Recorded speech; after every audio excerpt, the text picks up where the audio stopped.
Hello, my name is Mordred Viking, and I'd like to welcome you to this stream of Total War Warhammer 3. This is, of course, on the day of release. I hope that many of you out there are already having an opportunity to try this game, and I can now happily say I freaking love this game. I think it's brilliant, and I'm very excited to play some more, but this stream is being sponsored by Creative Assembly. That's right, they are actually paying me to play Total War Warhammer 3, and the agreement is that they would like me to do one of the beginner-friendly series, as I have done for other games, for example Europa Universalis and Hearts of Iron. And the general concept of a beginner-friendly series is we play through a regular campaign. This isn't really a tutorial, and I explain exactly what I'm doing, why I'm doing it, and then if you guys have any questions in chat, then by all means please do ask, and I will do my best to answer those queries as we go.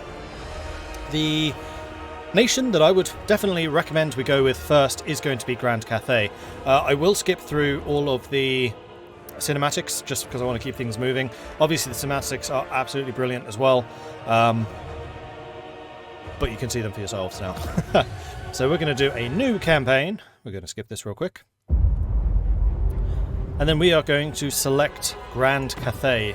Now, why do I suggest Grand Cathay to start with? Well, both of their legendary lords are very good. Both Miao Ying and Xiaoming are both really, really strong. And Grand Cathay themselves, their unit roster, their armies, are very balanced. So if you want to focus more on infantry, you can. If you want to focus more on ranged units, you can. They have excellent artillery, probably some of the best artillery in the game, and their cavalry can hold up for themselves. They're just very well-rounded and very versatile, so you can really build an army as much as you can. The other thing about Grand Cathay is their starting position is pretty solid. You start with a good economy, you have access to some really nice unique mechanics, which I will go into and basically explain how these are different from how other factions do things, and you're also under threat from the start, so it's already an active game, particularly as Miao Ying, because you are defending the Great Bastion, the big wall that separates Grand Cathay from the Chaos Wastes and all of the horrors that lay beyond that. And yes, I did see that Old Man Mordaith has raided us. Thank you very much for that, Mordaith. Very much appreciate it. Hope you're doing well. And let's see. Sulman, thank you for the follow. Welcome to the channel. I don't know how exactly I'm going to handle notifications, because I would like to keep the flow going, because obviously sponsored content. But maybe I will do shout-outs and things like that at the end. Or maybe we'll do it during loading screens. We'll probably do it during loading screens. Anyway, so Grand Cathay. Past the mountains of Morn and the steppes beyond lie the fabled empire of Cathay. Travellers returning from the eastern reaches tell tales of jade cities and golden pagodas. Wow, pagodas. They recount strange creatures from the serpentine dragons to the monolithic stone sentinels and the flying skyjunks that raid multi-hued firepower from above. But most of all, they tell of the imposing and disciplined armies that march forth in defence of their kingdom, the thousands of devoted foot soldiers, the unswerving in their loyalty and unrivalled in the harmonics of war. That their armies face northwards to garrison the great bastion and defend it against the ruinous powers is perhaps a blessing, for should the celestial dragon emperor have to turn his legions towards the nations of the west, the threat to all may be unleashed does not bear thinking about. So they have access to harmony. These three in green are basically their unique mechanics. These are the only faction that have these mechanics, and those mechanics are shared by the legendary lords of Grand Cathay. So harmony, balance both yin and yang to achieve harmony, which will confer powerful effects. So harmony is a state which affects you in combat and also on the campaign map. So the campaign map is where you're moving the armies around, it's where your cities are, it's where you'll see the enemy cities, enemy armies, and you're moving agents and things like that. We'll talk more about that when we actually see the campaign map. But on that, the buildings that you build in your cities will determine your national harmony, and you want to try to keep that as close to the balance as possible, because if you start to swing in either direction, then yin or yang will be empowered, and then the other one will be reduced. But if you keep it in harmony, then both of them are empowered, and it is a much bigger bonus if you do that. The next mechanic that they have is the compass. Direct the Woojing Compass to defend Cathay from threats north of the Great Bastion. So the compass is effectively like your national focus. It allows you to determine precisely what you want your nation as a whole to focus on? Do you want more growth? Then point it towards growth. Do you want more public order? Then point it towards order. Do you want to reduce the corruption throughout the entirety of Cathay? Then point it towards the desert. It can do a lot of things. Again, we'll talk about that, but it's a pretty unique mechanic for them indeed. And then we have the Ivory Road, which is actually one of my favourite new things of Warhammer 3. The Ivory Road gain wealth by sending out caravans to deliver cargo to faraway cities in the west.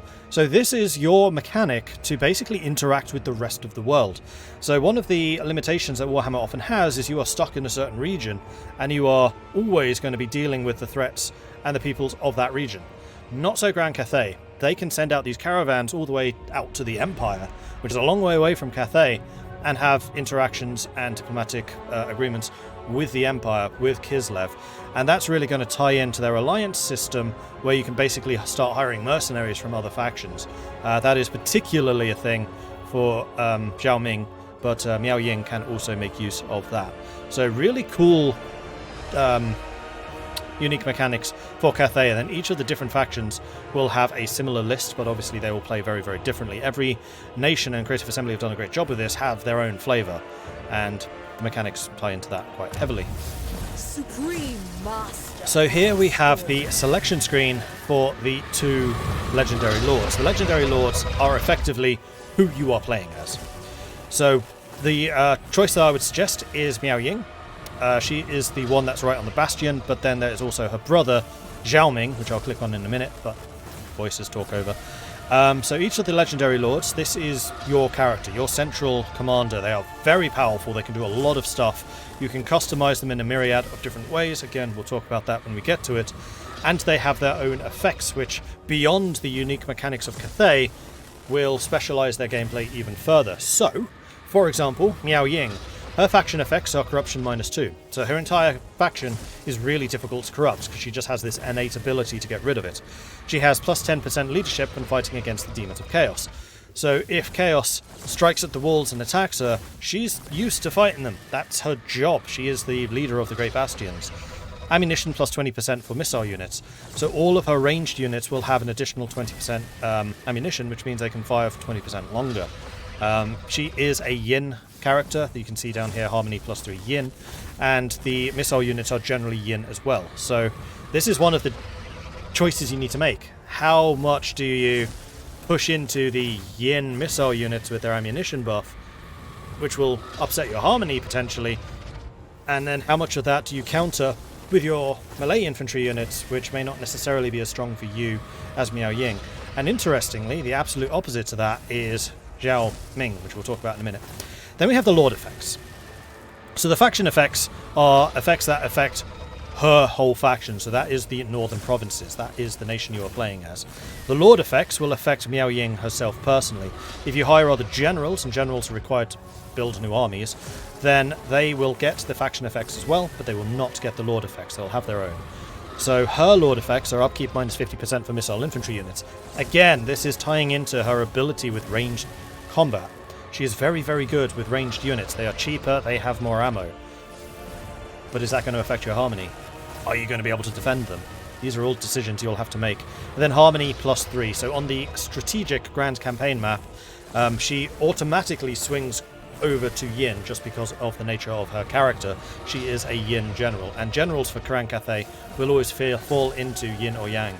And again, you may need to do some balancing with that, or you can do it through buildings. Huzzah! Bandit Viking! Thank you very much for the 25-month primary sub. Very much appreciate that. Thank you.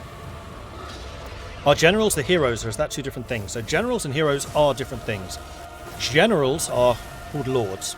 You can see here Lord effects. Miao Ying is a lord. Lords are generals. The generals, you have one per army, and only one per army, and they lead the army. You have to have a general to have an army. Heroes are... how would you describe them? Minor characters, I guess. Heroes are effectively people that can work either as an agent, they can have a role on the campaign map, where they are responsible for increasing public order or reducing corruption in an area, or you can use them as scouts to find enemy armies, or you can use them to detect where Skaven are. Skaven are rat men that hide beneath cities. You don't always know that they are there. You can use heroes to attack other heroes and assassinate them. You can use heroes to try to reduce the movement abilities of enemy armies. You can even use them to directly sabotage enemy armies and try to kill off a couple of their units without retribution, effectively. All of these actions will take money, but that's what heroes can do. They can be both in an army and outside of the army. And if they join the army, then they will actually fight in that army. So if you have, for example, an astrologer, which is one of... or astronomer, sorry. If you have an astronomer, which is one of the Northern Province's heroes, then they will fight as a wizard on the battlefield. They will have access to certain laws of magic, which is basically their school of expertise in magical realms. And they'll be able to use those spells on the battlefield. They'll be able to actually get stuck in and fight, and different factions, different nations, different races, I should really say, have different heroes. So some, for example, the Empire... No, Empire's a bad example. You can't play as in Warhammer 3. For example, Kislev have a bit of a better range. You have some which are good at combat. You have some which are good at magic. You have some which are more support-orientated. Whereas Cathay's heroes are probably among the weaker ones, but they're all magical. So they can all do magic. So you'll have a lot of magical power if you play as Cathay. And the more heroes you have on a battlefield, the more magical power you have, because that's one of the harmony effects. Sindrian, how much does a dragon weigh? Well, it all depends on the scales. Nice. Okay, then the other legendary lord, just so that you have the comparison, is Xiaoming. Son of Dragons. And Xiaoming is the Iron Dragon. He is the leader of the Western provinces, so you'll remember that Miao Ying was in charge of the Northern provinces. This guy is of the West. And then his faction effects are also different. So maximum cargo capacity plus 20%. So all caravans that Xiaoming sends out will have 20% more cargo. This means 20% more profit, effectively, if and when your caravans get to their destination. He's all about trade. He's more diplomatic. Hero recruitment plus 5 for alchemists. So as heroes and lords gain experience, they will level up. You will be able to assign them new skills. Alchemists that Xiaoming recruits will start 5 levels higher than normal, so they will start with 5 skill points already unlocked that you can assign. That just makes them a lot stronger. Upkeep minus 25% for ogre mercenary units. So ogres that he hires from the ogre kingdoms, and this is part of the alliance and mercenary system I hinted at earlier, are cheaper for him. So Xiaoming is used to having a diplomatic relationship with the ogre kingdoms, which are to his south, and he is used to hiring them. So you want to do some diplomacy with the ogre kingdoms to do that. Armor plus 15 for melee units. All of his close combat units have extra armor. They are tankier, they are harder to kill. That is in direct comparison to Miao Ying, who has the ammunition for her ranged units. So you can kind of see here, yin and yang already happening. And in fact, if we take a look down here at the harmony, we can see that Xiaoming is plus 3 yang. So he is the opposite end of the spectrum to Miao. He also himself, so again, the Lord effects are just for his army. Faction is for everybody in the Western provinces. The Lord effects are just people that he himself personally leads. He has a 100% chance of getting an enemy to drop a magic item, which basically means if your opponent has a magic item, you are stealing one of them. Magic items are incredibly powerful because they allow you to specialize your character even further. It unlocks unique abilities, like maybe the ability to do a couple of spells you wouldn't normally have, or increase the amount of magical power you have, or increase your combat damage, your armor, your ward save, which is basically a damage resistance. You can get a lot of stuff out of the magic items. He reduces the upkeep for all melee units by 25%, so just like Miao Ying reduces the upkeep for ranged, he reduces it for melee, and then he has the strategic plus 3 yang, so he is going to be swinging already towards the yang perspective. But we're going to go back to Miao Ying for a second. A dragon. And as you may have guessed already, both of the lords from Cathay are actually dragons. They can shift during battles, but we'll talk about that when we get into a fight. The last thing we should point out here is difficulty. Now, one of the nice things that Total War does is it now splits difficulty between campaigns and battles. And I'm just going to take a very brief moment to talk about precisely what this means. So I usually play on hard. Hard is good for me. I could probably also do very hard. But at that point, your opponents will just start having significantly more armies. It gets a bit grindy because they just have a lot more stacks of troops. But if you like fighting battles a lot, then you can definitely play on very hard. Your opponents will just have more troops than you. You will always be the underdog. And if you play on legendary, good luck. Or you can, of course, reduce it. So if you want your enemies to have less armies, then you can reduce the campaign difficulty. This will also affect the amount of control you get. This is how easy it is to keep your settlements and your provinces under peaceful. If you let control fall too low, then you'll suffer uprisings. If you keep control high, then you'll get bonuses to things like tax income. And then the battle difficulty. Battle difficulty at normal, I would very much recommend you play on normal. Like, your start game should probably be normal, or easy, or possibly easy normal. But normal means no penalties, no bonuses. It's just everything is as written. If you drop easy, then your opponents will have weaker stats. Every single unit on the battlefield will be weaker against you and more likely to run away. Conversely, if you go too hard or even very hard, then your enemies, it doesn't affect your troops, but your enemies will become stronger. So you'll get to the stage, and this is true, at very hard, where like goblin warriors, goblin soldiers, goblins will be able to kill like a dwarf warrior. A fully plated, armoured dwarf warrior will be killed by a goblin. You can swing it that hard, and personally I don't like this difficulty, but I love the fact that it exists, and if you really want to ramp up the difficulty, go very hard legendary. There are people out there who are a bit masochistic in that way. But yeah, that is the way the difficulty works, and it's basically strategic difficulty versus tactical combat difficulty. Personally, I like hard normal. As a starter, I would probably recommend normal. But you can tweak that to your heart's desire. So we're going to stick with hard here, and we're going to start this campaign. Again, there's going to be a cutscene, but I'm going to go ahead and skip that real quick. Grand Cathay is the land of the Celestial Dragon Emperor. Before the world was blighted by chaos, the Celestial Dragon learned how to take human form. To aid his rule, he took a mate, the Moon Dragon, and they had 9 children who had become the noble rulers of Cathay's many provinces. Of the 9, 4 have been lost to time and enmity. Miao Ying, the Storm Dragon, was the firstborn, given the honour of ruling the northern provinces, and charged with Cathay's defence as the commander of the Great Bastion. But the predications of chaos grow, the bastion is under strain. The power of a god may aid in securing Cathay's borders. Perhaps there is an opportunity to lure the Storm Dragon into the Chaos Realms. I travel east to gain an audience. So this is said from the perspective of the narrator, that is this fellow here, and this is basically around whom the entire campaign hinges. You have taken on the narrator, also known as the advisor, as your guide. And what they want you to do is go from the safety of whichever realm you start as, for us it's Cathay, and head into the Chaos realms. So there are 4 of them: Nurgle, Khorne, Slaanesh, and Tzeentch. Each of them have their own environment, atmosphere, shall we say, their own preditations that they like doing. And your objective is to go into each of those 4 Chaos Realms, kill one of the demon princes there, and then steal their soul. Once you have the 4 souls, then you can basically restore Ursun, who is the god of Kislev. For Cathay, and this is all going to be explained during the cinematic, but like I said, we'll skip that, so I'm just going to give you a quick overview. For Cathay, your objective is to get those 4 demon souls in order to talk to us and to then find out where one of your sisters is. That's the main primary objective of the campaign here.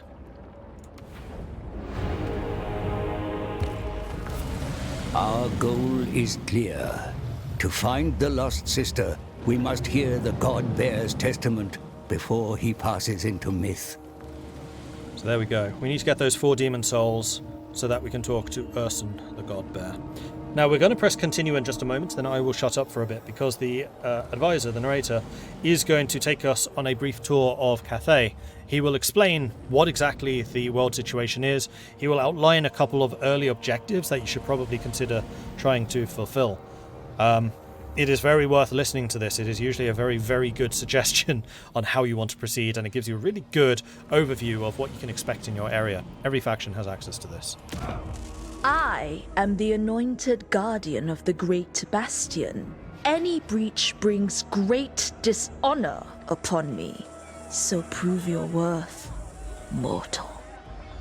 Yes, great matriarch. There is indeed a rupture in the Great Bastion. The forces of Tzeentch invade through the ruins of the Snake Gate and have taken the Terracotta Graveyard. Further along, the Bastion remains under threat from the Changer's forces, or, as you know him, the dread power Qianqi. Yet, despite the enemy assaults, There remain brave defenders, ever loyal to you. Bolster them, and they will gladly confederate with a revered dragon. You will need such allies, for it is on the other side of the wall where the threat is strongest. The eternal siege continues, for the dark powers are never sated. And there, the orchestrator of this woe, Kairos Fateweaver. Face this demonic oracle, lest he bring down the bastion. Fateweaver is insidious, and the invasion is only part of his plan. Rebellion festers in Nanyang's minds under the Changer's malign influence. Punishment must be swift to reinforce your authority. Before we can hope to take the fight into the Chaos Realms themselves, we must bring harmony back to Grand Cathay. There is much to do. The lords of Nangao are quarrelsome. How they play. The northern provinces. Harmony. All aspects of development in Cathay are aligned to either yin or yang. Bonuses are earned and penalties are suffered based on the balance of the two. So here at the top of the screen, on the main information bar, we can see harmony. And if we hover over this, we can see precisely where we are aligned right now. So current balance yin, 3. And that is because we have 3 from characters. That is Miao Ying's influence. She is pushing us towards yin. And then the effects of this are we have plus 10 diplomatic relations with Cathay. That is all Cathay factions. So both her brother, Xiaoming, as well as the other minor Cathay factions. Growth plus 20 means the cities will grow a little bit quicker. Construction cost minus 5% for Yang buildings. So Yang buildings are cheaper. And then income also from Yang buildings. So Yang buildings will make more money. However, income from Yin buildings is reduced. Now, if we go further towards Yin, and there are 3 stages of this, then those bonuses and penalties will grow. And in fact, the penalties will become more and more severe the more out of harmony we get. At the moment, with just 3 points, we are just barely out of harmony. It's not that bad. However, if we did get Yin and Yang completely equal, so a difference of 0, then diplomatic relations would be doubled, so plus 20 with Cathay. Construction costs for all buildings would be reduced by 20%. That is a massive amount. Growth would be doubled, 40%. Income from Yin and Yang buildings increased by 25%.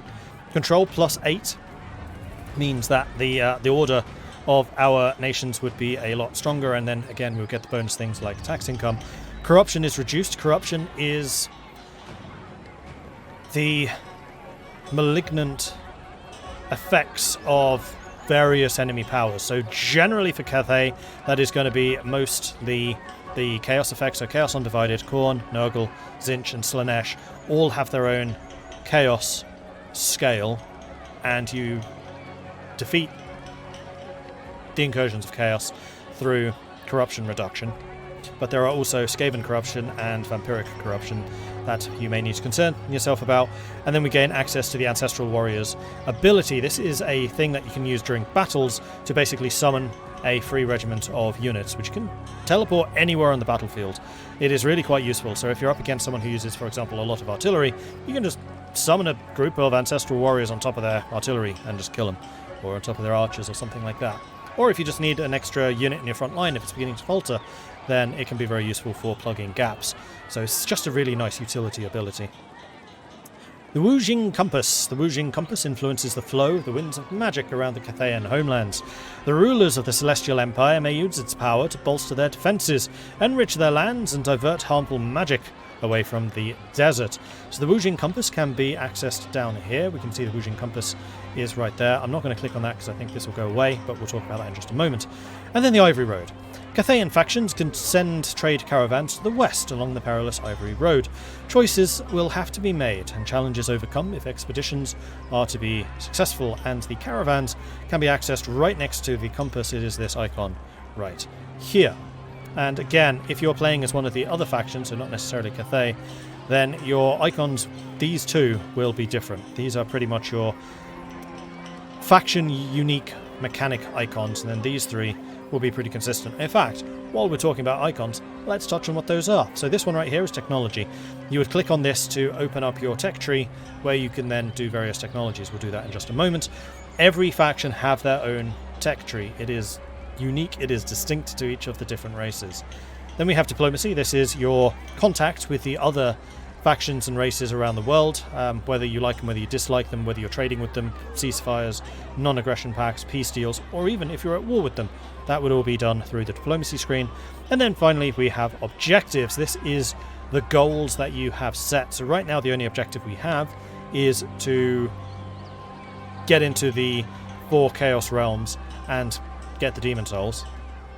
But as the game goes on, more objectives will follow. And in fact, as soon as we press this tick, I think that there is going to be a new mission. There it is.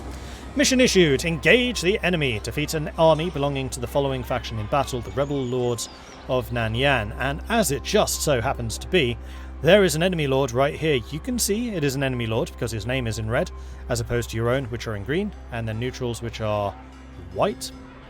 And you can also see as an enemy because of the crossed swords above his head.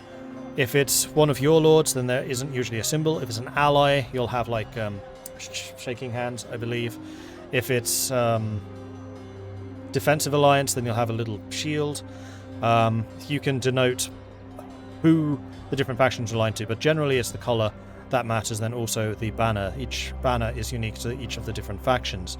So this is the banner of the Rebel Lords of Nanyang, which again we can see if we hover over here, the Mines of Nanyang. That's one of their towns. It has that same banner.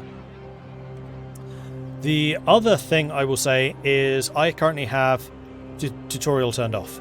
So you may also get other pop-ups where the advisor is saying, hey, here's the thing you should know. So he's probably pointed out, like, this is how you access the compass, this is how the compass works. It is definitely worth reading through and checking all of that out, but I thought I'd do this in my own words, just in case I may focus on different things